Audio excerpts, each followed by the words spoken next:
Thanks for that, Kevin. Joining me now is master hypnotherapist Debbie Papadakis. Good morning, Debbie. Hi. So good to have you here. Thank you for having me. Congratulations. You've won numerous awards. You've been featured on almost every single magazine in North America, including O Magazine, Oprah's magazine, which is amazing. You've been called one of the most powerful women in hypnosis. So tell us, what is it, and at what age did you realize you had this ability? Well, as a child, I was always interested in the power of the mind. So I was reading many, many books. I was born in Greece, and I studied all these great philosophers when I was a young child.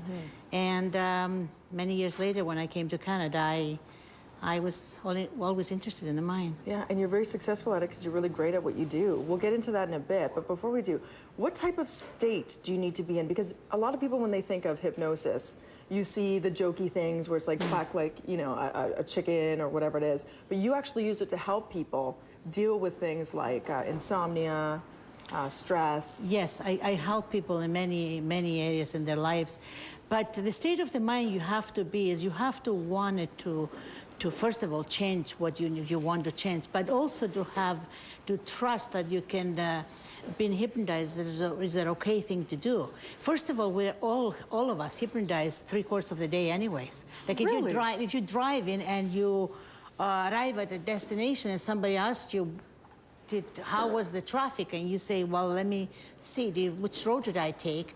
That means because you were focusing on perhaps the thing something else happening. So that period of time is basically you were hypnotized. Now, does that mean you were not going to press your brake if car comes swerving? That's right. So actually, you're more alert when you're hypnotized. So hypnosis has been misunderstood by many people. It's a state of mind that we can enter at any time and perhaps change the things that are stored there. So if somebody comes to see you, they need that willingness, that mental readiness to be able to come and see you and get better. And not to have a fear about it.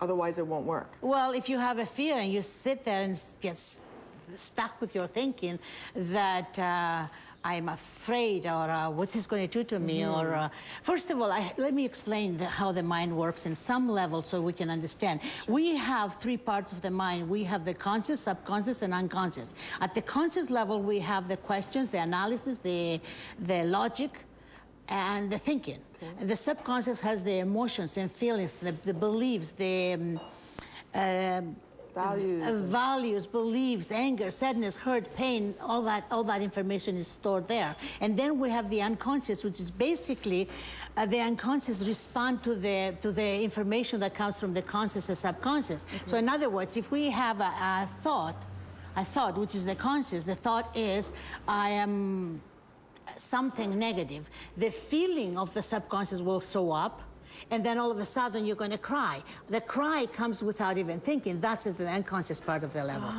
So people, you ask me how, if they allow themselves to hypnotize. If you're sitting when somebody's trying to hypnotize you and you're thinking, am I hypnotized? Am I hypnotized? Well, that is a part of the conscious.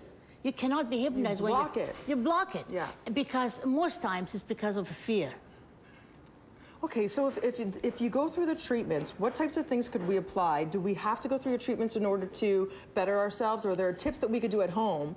Well, because you said something about negative thoughts. If you think negative thoughts, it creates a chain reaction, and you end up in a very negative state. That's right. But sometimes it seems so hard. You're powerless. So how do you gain that power to turn a negative into a positive? First of all, you have to believe that you're not powerless. If you believe you're powerless, you cannot do anything. Right. You have to start thinking positively that you can do things. Think of it, go back to times that you have done so well in different areas of your life. Feel the feelings that you felt at the time you done this positive situations, and then transfer those feelings. So when a situation comes, if you start looking at the negative side of the half-empty glass, you're going to feel negative. If you start thinking, what can I gain out of the situation, then you can think more You know what I positive. love, Debbie? We say this all the time, but it really is the power of the mind. And when you say glass half empty, glass half full, sometimes it loses its meaning. And it's true. We really do have so much that we can do within ourselves to make our lives better. So for more info, we're just scratching the surface, and unfortunately, we're out of time. I could talk to you all day.